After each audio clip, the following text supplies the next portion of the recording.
परिस्थिती काय झालेली आहे की वृक्ष संवर्धन करण्याच्या ऐवजी भरमसाठ वृक्षतोड झालेली आहे।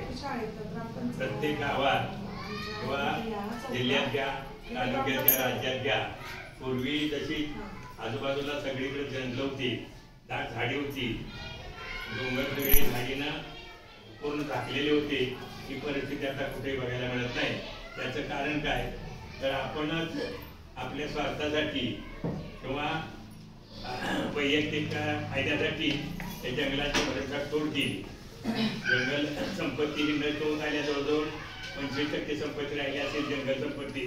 बाकीची त्याच्या जळाव लाकडासाठी, कोळशासाठी, इमारती लाकडासाठी भरमसाठ चांगली चांगली मोठी मोठी पूर्वीची जी जंगलं होती ती आता नष्ट होत आली आहे।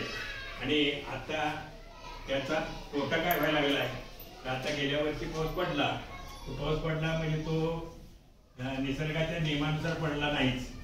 त्या हवेमध्ये जे काही प्रदूषण झालेलं आहे, नको त्यावेळेला उष्णता वाढते, नको त्यावेळेला पाऊस पडतोय, अवकाळी पाऊस पडतोय, अति पाऊस पडतोय, हे निसर्गाचं चक्र बदलले कशामुळं तर या सगळ्या नैसर्गिक परिस्थितीत आपण जो काही स्वार्थीपणाचा बदल केलाय आपल्या माणसाला, तो झाल्यामुळे झालाय। तर हे निसर्गाचं चक्र व्यवस्थित चालू ठेवायचं असेल तर आपण पूर्वीसारखी जंगल संपत्ती वाढवण्याचा, जगवण्याचा, तयार करण्याचा प्रयत्न केला तर पुढच्या 10-20 वर्षामध्ये आपल्या पुढच्या पिढीला त्या वृक्ष संवर्धनाचा निश्चितपणे फायदा होईल, निसर्ग व्यवस्थित राहील।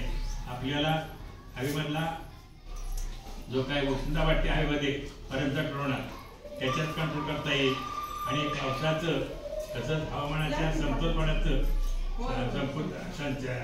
समतोल साधता येईल। यासाठी आपण काय केलं पाहिजे की आपल्या घरी आपण जे वेगवेगळे फळं खातो